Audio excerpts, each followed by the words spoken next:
I've learned to measure my life in moments of erasure. Not the dramatic kind. No shouting matches, no slammed doors, no tears in public bathrooms. The quiet kind. The kind where you walk into a room expecting celebration and find someone else rehearsing your introduction. The kind where your mother adjusts your sister's posture while she practices saying "Am I brilliant, sister?" with just the right inflection of warmth and ownership. I was 38 years old the first time I said no. The invitation had arrived 6 weeks earlier, embossed letterhead from the National Urban Policy Summit. They wanted me, specifically me, to deliver the keynote address on equitable infrastructure funding. My research paper, published that spring in the Journal of Urban Economics, had been cited by 3 congressional committees and referenced in a federal appropriations hearing. 7 years of data collection, 18 months of analysis, countless nights constructing arguments that could withstand scrutiny from people who controlled billions in public spending. The summit coordinator had written, "Your work represents the caliber of evidence-based policy we need to elevate." Not our work. Not my family's contribution. Mine. My parents suggested dinner to celebrate. I should have known better. 38 years of pattern recognition should have prepared me, but hope is a stubborn thing, especially when you've spent most of your life trying to earn it. I arrived early, still wearing my work clothes, tailored grey slacks, a cream silk blouse, low heels chosen for the long metro commute from my apartment in Lincoln Park to their house in Evanston. My father's Audi was already in the driveway. Through the window, I could see the dining room chandelier casting its familiar warm glow over the mahogany table my mother polished every Sunday. I used my key. The house smelled like rosemary and garlic, my mother's signature roast chicken, the one she made for occasions she deemed important. I followed the sound of voices. Maddie stood near the china cabinet, one hand resting lightly on its edge, the other gesturing as she spoke. She wore a burgundy wrap dress that photographed beautifully, her dark hair swept into the kind of effortless updo that required 40 minutes and 3 different products. My mother sat perched on the edge of a dining chair, nodding, occasionally interrupting with notes on delivery. "A little slower on the credentials," my mother said. "You want people to really absorb how impressive she is." Maddie adjusted her stance, shoulders back, and started again. "Before my brilliant sister presents her groundbreaking findings on urban infrastructure, I'd like to share a little about the journey that brought us here." Us. I stood in the doorway, briefcase still in hand, and felt something I'd spent decades trying not to feel, the specific vertigo of watching yourself disappear while everyone smiles. "What is this?" My voice came out steady. Analytical. The tone I used in congressional briefings when someone tried to misrepresent my data. They both turned.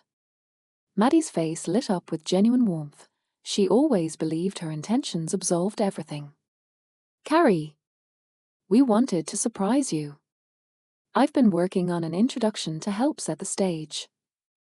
"I don't need an introduction." My mother rose, smoothing her cashmere cardigan. "Sweetheart, it's just to warm up the room. You know how these things work.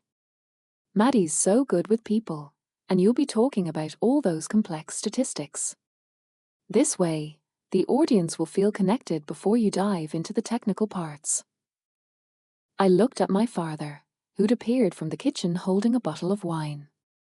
He had his mediator face on, the one he used when he wanted to appear reasonable while getting exactly what he wanted.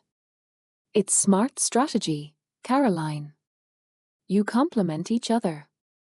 Maddie brings the warmth, you bring the expertise. Teamwork has always made you stronger." The piano recital when I was 9 flickered through my mind. I'd practiced Chopin for 6 months, my small fingers stretching for octaves they weren't ready to reach. 2 days before the performance, my mother suggested Maddie play her a fun little piece, a first to get everyone relaxed. Maddie, 6 years old, played a Twinkle, Twinkle, Little Star with exaggerated enthusiasm. The audience loved her. When I played Chopin perfectly, though my hands shook, people were already gathering their things, checking their watches, ready for the reception. The scholarship dinner during my junior year of college. The graduate fellowship celebration that became Maddie's engagement announcement. The promotion dinner where Maddie's new nonprofit job somehow consumed 40 minutes of conversation. The pattern had been there all along, a wallpaper I'd stopped seeing because it had always surrounded me. I was invited alone, I said. Don't be rigid about this. My mother's voice carried that particular edge of disappointment she perfected over decades. This is a huge opportunity. For both of you. It's my keynote. And no one's taking that away from you. Maddie stepped forward, reaching for my hand. I moved it before she could touch me. Hurt flashed across her face. Genuine, I think. She'd always been genuinely wounded when her help wasn't wanted. I'm just offering to support you. You're amazing at research, Carrie, but presenting to that kind of crowd. I've done hundreds of fundraising pitches. I know how to read a room. So do I. The words came out harder than I'd intended. My father set down the wine bottle with deliberate care. Let's all take a breath, he said. Caroline, I understand you feeling territorial about this, but your mother and sister are trying to help. This kind of defensiveness isn't productive. Territorial. Defensive. The words landed exactly where they were aimed. For 38 years, my competence had been framed as a liability that required management. My precision was coldness. My boundaries were rigidity. My accomplishments were impressive but needed translation for normal people to appreciate them. I'd spent my entire childhood being told I was brilliant. It should have felt like praise. But it always came with a caveat. Brilliant but too serious. Brilliant but not personable. Brilliant but needs help with the social aspects. Brilliant but couldn't possibly handle something like this alone. I'm not bringing Maddie to the summit, I said. We're not asking you to bring her, my mother replied. We're suggesting she participate. There's a difference. No. The word felt strange in my mouth. Monosyllabic. Final. Not qualified by explanation or apology. Just no. My father's jaw tightened. I think you're making a mistake. That's my mistake to make. I left before dinner, before the chicken I could smell crisping in the oven, before the conversation could loop back around to why I was being unreasonable. I drove back to my apartment with my hands steady on the wheel and my mind cataloguing everything I'd just seen. The rehearsed introduction, my mother's coaching, the assumption that my achievement was a family project requiring collective management. 2 days later, the email arrived. I was in my office at the think tank, reviewing final edits to the infrastructure paper that will be published alongside my summit talk when the notification appeared. Subject line: additional speaker inquiry. The summit coordinator, a woman named Patricia Moreno who'd been unfailingly professional throughout our planning calls, had forwarded a message with a brief note. A Dr. Whitaker wanted to loop you in on this inquiry. Please advise how you'd like me to respond. The forwarded message was from Maddie. Sent 3 days ago, before I'd even known about the rehearsal dinner. Hi Patricia. I'm Madison Whitaker, Dr. Caroline Whitaker's sister. I work in nonprofit fundraising and community outreach, and I wanted to reach out regarding the upcoming summit.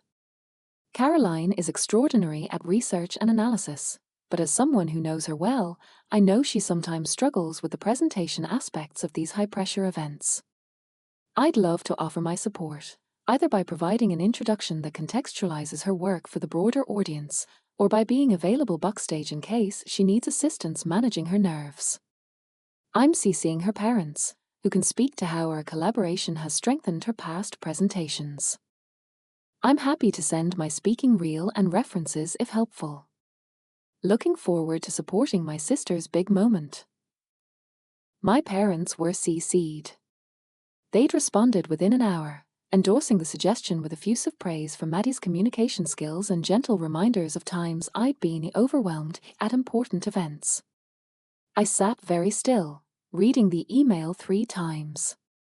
The language was perfect, supportive, familial, seemingly selfless. To an outside observer, it looked like a loving sister offering help. But I knew the infrastructure. This wasn't spontaneous. This was strategic. I opened my archived emails and started searching. Madison Whitaker. Cross-referenced with my professional events over the past 5 years. There were 11 messages. 11 separate occasions where Maddie had contacted event organizers, conference coordinators, or my department administrators offering to support in my presentations. Some were subtle, offering to help with social media promotion. Others were more direct, volunteering to provide audience engagement coaching or suggesting she could warm up the crowd before my panels. In most cases, the organizers had politely declined or ignored her outreach. In 3 cases, she'd succeeded in attending events I'd been invited to speak at, positioning herself in group photos that ended up in promotional materials. In one case, a regional policy forum 2 years ago, she'd managed to introduce herself to attendees as my communications advisor. Several people had asked me afterward why I hadn't mentioned I worked with my sister. I hadn't mentioned it because I didn't work with my sister. I worked alone. I always had. But the pattern was clear. This wasn't new behavior triggered by the summit. This was systematic. This was years of careful positioning, building a narrative that my professional competence was incomplete without her social mediation. I replied to Patricia, "Thank you for forwarding this. I work independently and will be presenting alone. Please do not add any additional speakers or support staff for my keynote. I'd also appreciate if future inquiries about my presentations are directed to me first." Patricia responded within minutes, Absolutely. We invited you for your research expertise, and I apologize for any confusion this may have caused. Your keynote will be exactly as planned, your scholarship, your voice.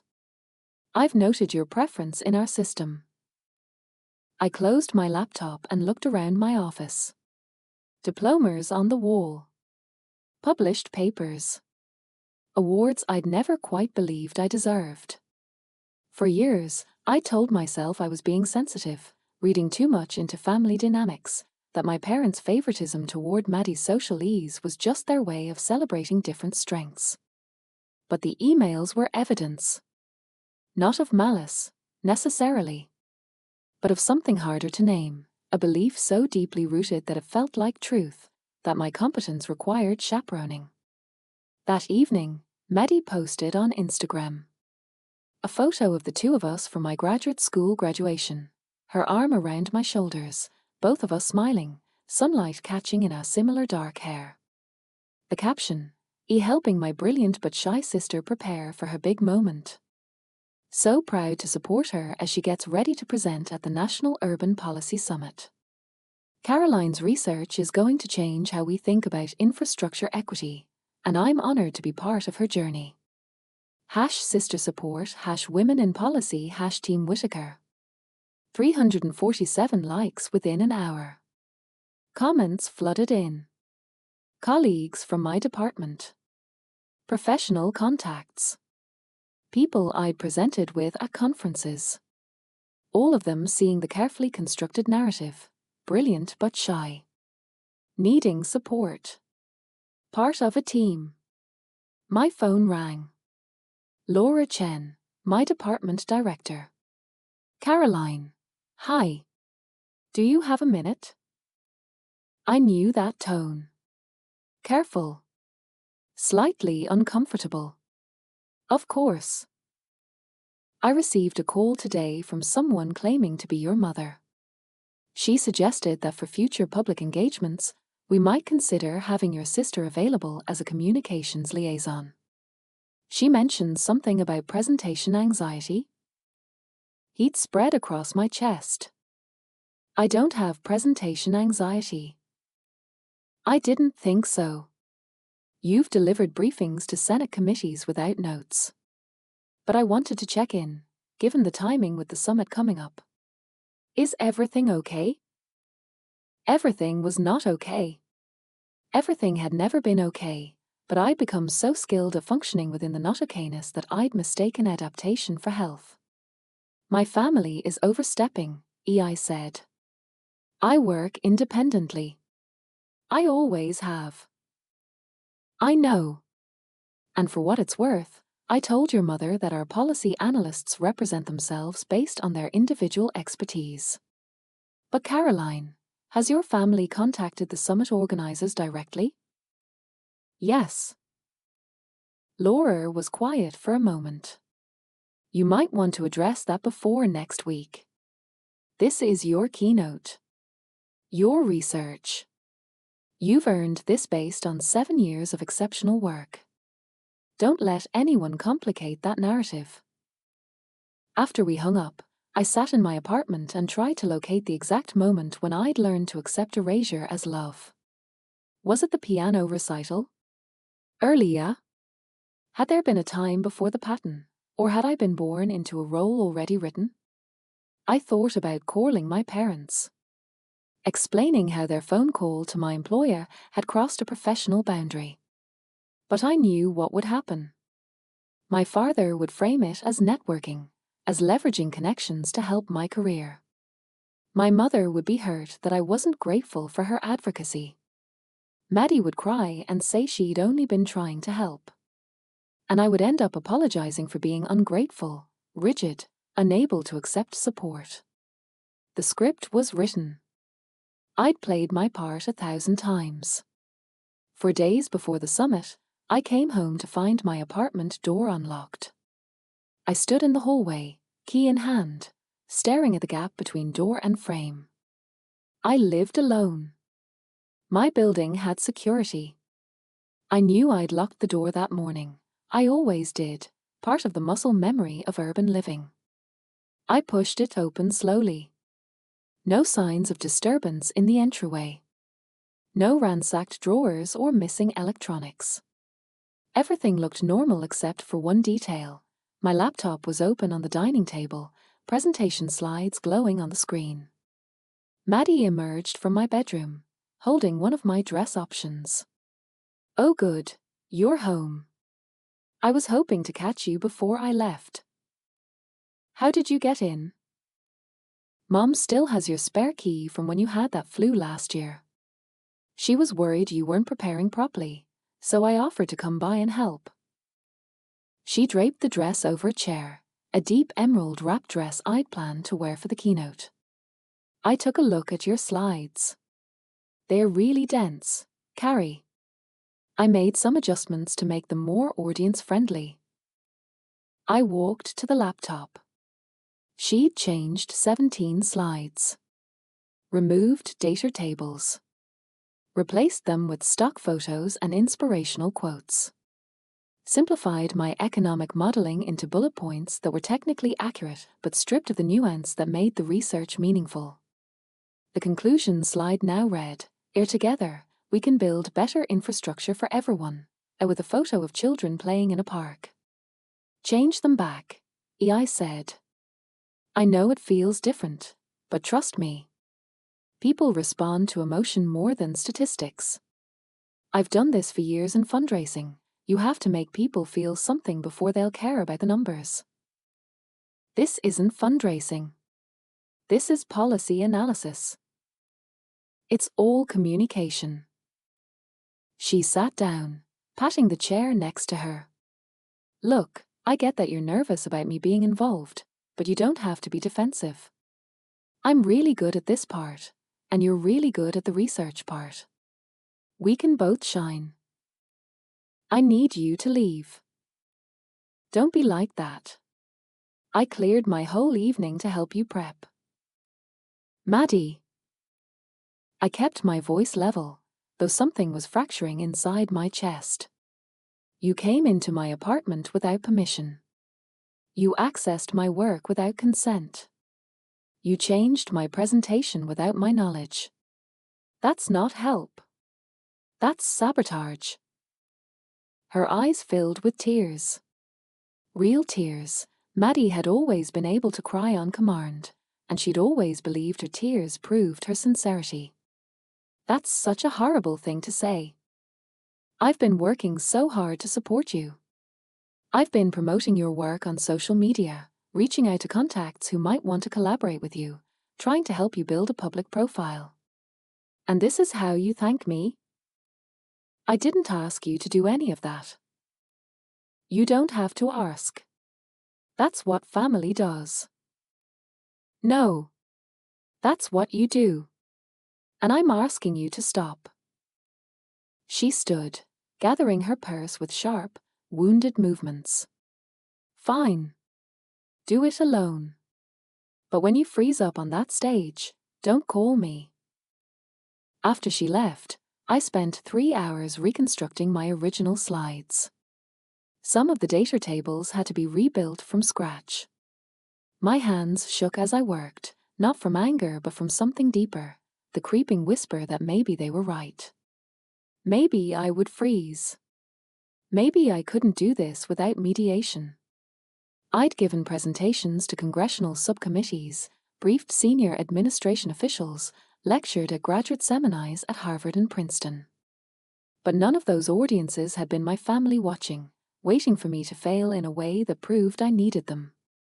The summit coordinator called the next morning. Dr. Whitaker, I wanted to give you a heads up.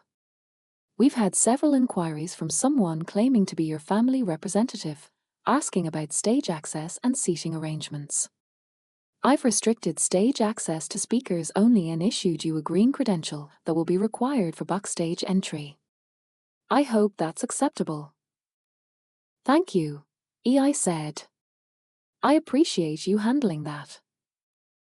Between us, I've been coordinating this summit for 11 years. I've seen every variation of family dynamics. What matters is that we invited you for your scholarship. The work speaks for itself. See you next week. After I hung up, I sat in my office and let myself feel it, the full weight of what I was up against. Not just my family's belief that I needed management, but my own internalized doubt. The voice that whispered they might be right. That competence without charisma was incomplete. That intelligence without warmth was cold. That achievement without family blessing was arrogance. Sunday dinner, 3 days before the summit. I almost didn't go. But some part of me, the part still hoping for reconciliation, for understanding, for them to see what they'd been doing, drove to Evanston anyway. They were planning Maddie's outfit when I arrived. My mother stood near the guest room doorway, holding a garment bag. Maddie modelled a floor-length navy gown with a dramatic back cutout. The kind of dress that photographed beautifully on red carpets. Caroline. My mother's face brightened. Perfect timing. We were just finalizing logistics for next week. I have a credential, EI said. Speaker access only. My father looked up from his phone. We've already booked a car service for all 4 of us. We'll arrive together. I'm arriving alone. My mother's expression shifted, confusion giving way to concern, giving way to that particular disappointment. Sweetheart, this is a huge moment for our family. We want to support you. Then support me by respecting my boundaries. Boundaries. My father said the word like it tasted bitter. Is that what your therapist told you to say? I'd started seeing Dr. Raynor Chen 6 months earlier, not because I thought there was anything wrong with me, but because I'd begun to suspect there was something wrong with my inability to name what was happening. She'd used words like enmeshment and parentification and covert narcissism. I'd resisted all of them. My family wasn't abusive. They loved me. They just had a very specific idea of who I was supposed to be. I'm not bringing Maddie on stage, I said. No one is asking you to. My mother's voice went very gentle, the tone she used when she thought I was being fragile. We're just asking to be there. To celebrate with you. You can attend the summit. But I'm arriving separately, and I'm presenting alone. Maddie's eyes were red-rimmed. She'd been crying before I arrived. Why are you doing this? Why are you shutting me out? I'm not shutting you out of my life. I'm keeping you out of my work. It's the same thing, she said. You're our family's success story. We're supposed to share that. I'm not a story. I'm a person. My father stood. I think you should leave if you're going to be this hostile. I'm not being hostile. I'm setting a boundary. You're being selfish. The word hung in the air. Selfish. The accusation I'd spent 38 years trying to disprove. The good daughter. The one who shared credit, who made space, who never complained when her moments became ensemble performances. I looked at my mother, who was very carefully not looking at me. At my father, whose disappointment was palpable. At Maddie, whose tears were real even if her understanding wasn't. For once, I said, this is mine. I didn't slam the door when I left. I closed it quietly, the way I'd been taught to do everything. My phone buzzed as I reached my car. A text from a number I didn't immediately recognize. I'll sit in the front row. Aunt Deborah. Deborah. My father's older sister, a corporate lawyer who'd never married, who'd built a career in mergers and acquisitions when women rarely did. We weren't close. She lived in Boston, visited infrequently, but she'd always watched family gatherings with the same quiet attention I recognized in myself. I texted back, a thank you. The night before the summit, I tried on my emerald dress. The one I'd planned to wear, the one Maddie had been holding in my apartment. As I zipped it up, I felt the fabric catch. A small tear along the left seam, precisely placed where it would be invisible until the dress was on, where the pressure of movement would make it worse. It could have been accidental. Could have happened in the closet, caught on a hanger. But I knew. I didn't cry. I didn't call my parents or confront Maddie. I simply hung the dress back up and pulled out my backup, a simple navy sheath dress, cap sleeves, no embellishments. The kind of dress that communicated competence over spectacle. Professional over performative. I'd stopped trying to be spectacular years ago. Spectacular was Maddie's territory. I'd claimed precise, analytical, rigorous. If they needed me to choose between being loved and being heard, I knew which one I'd spent my life earning. The morning of the summit, I woke at 5. Showered. Dressed with deliberate care. Applied minimal makeup, enough to look polished on camera, not enough to look like I was trying. Pulled my hair into a low bun. Put on small pearl earrings my grandmother had left me. I looked in the mirror and saw Dr. Caroline Whitaker. Not my parents' daughter. Not Maddie's sister. Just myself. The car service arrived at 7. I'd arranged my own transportation after learning my parents had tried to modify my reservation to accommodate for passengers. As we drove through Chicago to Wardair, I reviewed my notes one final time. Not the slides, I knew those by heart. But the opening lines, the transition points, the moments where I needed to trust that my research was enough. The flight to DC was smooth. I worked the entire time, ignoring the emails accumulating in my inbox, 3 from my mother, 2 from Maddie, 1 from my father with the subject line "A disappointed." When we landed, I took the metro to my hotel near DuPont Circle. The summit was being held at the Omni Showroom, a grand historic hotel with soaring ceilings and the kind of old Washington gravitas that made policy work feel serious.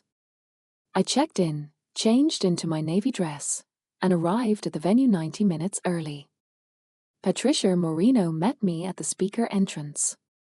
She was in her mid-50s, wearing a tailored black suit and an expression of calm competence. "Dr. Whitaker, your green credential." She handed me a lanyard with Keynote speaker printed in bold letters. "This will get you backstage, on stage, and into the green room. No one else will have access without explicit approval from you." "Thank you. We're very excited for your talk. The preliminary registrations suggest your session will be one of our most attended." I made my way to the green room, where several other speakers were reviewing notes and drinking coffee. A senator I recognized from C-SPAN. A foundation president. The deputy director of the Congressional Budget Office. People who operated at levels I'd spent my career working toward. 30 minutes before my keynote, my phone buzzed. "My mother. We're here. Where should we meet you?" I didn't respond. 15 minutes before, as I was being MIC'd up backstage, I heard a commotion near the stage entrance. Raised voices. Security protocols being explained. I looked through the curtain gap. Maddie stood at the security checkpoint, wearing the navy gown I'd seen her model Sunday. She was explaining something to the security guard, gesturing toward the stage. My mother stood beside her, my father slightly behind, all of them creating the kind of scene that made nearby attendees pause and watch. I need to see a green credential for stage access," the security guard was saying. "I'm the keynote speaker's sister. I'm supposed to introduce her." "Not according to the program, And I don't have authorization to let you through." Patricia appeared, moving with the swift efficiency of someone who'd managed countless conference crises. She said something I couldn't hear. Maddie's face flushed. My mother put a hand on Maddie's arm.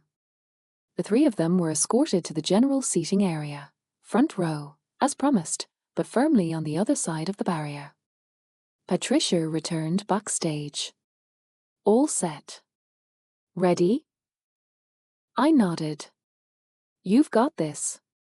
Your research speaks for itself." The summit chair, a distinguished economist I'd been reading since graduate school, walked on stage to introduce me. Not Maddie. Not my family's carefully rehearsed narrative. Just my credentials, the research, the publications, the 7 years of work that had led to this moment. "Please welcome Dr. Caroline Whitaker." I walked on stage alone. The lights were brighter than I'd expected. The audience larger, maybe 800 people, though it was hard to tell with the stage lights creating a bright barrier between me and them. I found the podium, adjusted the microphone, and looked out. Front row center, Aunt Deborah, exactly where she'd promised to be, giving me a single, almost imperceptible nod. 3 seats down, my parents and Maddie's face still flushed, my mother's expression carefully neutral. I began. Infrastructure funding in the United States operates on a principle that we rarely examine, the assumption that growth flows naturally from investment. But my research over the past 7 years demonstrates something more complex, that infrastructure investment amplifies existing inequalities unless we specifically design equity into the funding mechanisms themselves. My voice was steady. Clear. I didn't stumble over the technical terms or rush through the complex sections. I'd spent 7 years learning this material. I didn't need translation. I walked them through the data. Showed them the maps comparing infrastructure investment patterns to demographic data. Explained how current funding formulas systematically directed resources to already wealthy areas while leaving poor communities trapped in cycles of disinvestment. 40 minutes into a 45-minute keynote, I reached my conclusion. Merit-based systems only work when we ensure equal access to the mechanisms that demonstrate merit. Growth only happens when individuals and communities are empowered to step into their own light, rather than remain in someone else's shadow. I'd written that line thinking about neighborhoods. But standing on that stage, looking at my family, I felt its other meanings settle around me like truth. Maddie started clapping before I'd finished the final sentence. Premature applause, trying to control the moment even from the audience. The summit chair, seated on stage, raised a gentle hand. The audience stayed focused on me. Infrastructure equity isn't just about roads and bridges. It's about recognizing that competence exists everywhere, but opportunity doesn't. Thank you. The applause started in the back and rolled forward. People stood, not immediately, but in that organic way that indicated genuine response rather than obligation. The economist who'd introduced me was smiling. Patricia gave me a thumbs up from the side of the stage. I looked at my family. My parents were standing, clapping with careful restraint. Maddie was standing too, but her face was complicated, hurt and proud and confused, all at once. Aunt Deborah was beaming. The rest of the day was a blur of conversations. Policy directors from 3 federal agencies wanted to discuss implementation. A foundation president invited me to consult on their new equity initiative. Representatives from urban planning departments in Seattle, Austin, and Philadelphia requested follow-up meetings. The summit organizer mentioned that my session had generated record pledges for their equity fund. I didn't see my family again until that evening. They'd waited in the lobby of my hotel, ambushed, really, though my mother would have called it a surprise. That was wonderful, and my mother said, embracing me with the kind of hug that felt performative, aware of the hotel staff as audience. We're so proud. You were very impressive, and my father added. Though I think a brief introduction would have helped contextualize some of the technical material for the general audience. Maddie hung back, her gown replaced with jeans and a sweater. She looked young, suddenly. Uncertain. Maddie wanted to apologize, and my mother said, I can speak for myself, Mom. Maddie stepped forward. I'm sorry about the scene at security. I genuinely thought I was helping. I've spent so much time trying to support you because I thought you needed it. But watching you up there today. She paused. You didn't need me at all. It should have felt like victory. Instead, it felt like something more complicated. Like watching someone realize they'd been cast in a role that was never theirs to play. I'm good at my work, I said. I always have been. I know. Maddie's eyes were wet. I think maybe I made supporting you into my identity because I didn't know what else I had to offer. My mother looked uncomfortable. This was veering into therapy territory, the kind of honest conversation our family had spent decades avoiding. Maybe we should have dinner, and my father suggested. Celebrate properly. I have a reception tonight, I said. With the policy directors who want to discuss implementation. Tomorrow morning then. Before you fly back. I'm not flying back tomorrow. I have 3 days of follow-up meetings. Oh. My mother's disappointment was palpable. We thought we'd all fly back together. Family time. I'm working. The words sat between us. Not hostile, not dramatic. Just true. I didn't join them for dinner that week. Didn't rearrange my schedule to accommodate family time. For the first time in my life, I chose my work over their comfort. Not as punishment, not as revenge, but as a simple statement of priority. 6 months later, I was leading panels regularly. My infrastructure paper had been published in 3 additional journals. The Brookings Institution invited me to join a task force on federal funding reform. I consulted on a transportation bill that eventually passed with bipartisan support. My posture was different.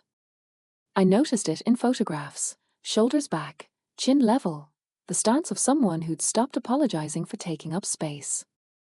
But family dynamics don't transform overnight. They evolve in small, uncomfortable increments. Sunday dinner in early October.